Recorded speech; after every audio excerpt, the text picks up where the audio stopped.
The sun had barely risen over the small, run-down apartment, but Alphamark was already up and getting ready for another long day. He rubbed the tiredness from his eyes, the weight of his responsibilities bearing down on him like a physical force.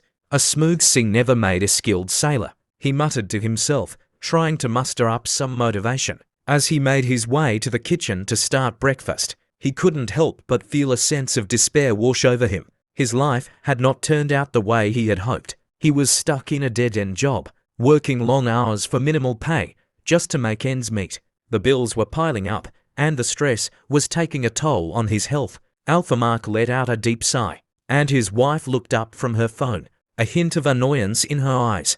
"What's wrong now?" she asked, her tone dripping with frustration. Alphamark felt a surge of anger, but he bit his tongue. "Nothing," he said, trying to keep the peace, but inside, he was seething. Why couldn't she just appreciate what he did for her and the kids? As the family sat down to eat, the tension was palpable. Alphamark's wife barely spoke to him, and the kids were quiet, sensing the unease in the air. Alphamark tried to make small talk, but it was forced, and the meal was eaten in silence. Suddenly, his wife let out a loud gasp. "What's wrong?"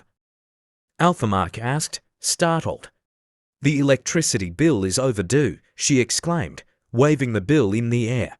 "How are we supposed to pay this?" Alphamark felt a knot form in his stomach. He had been dreading this moment.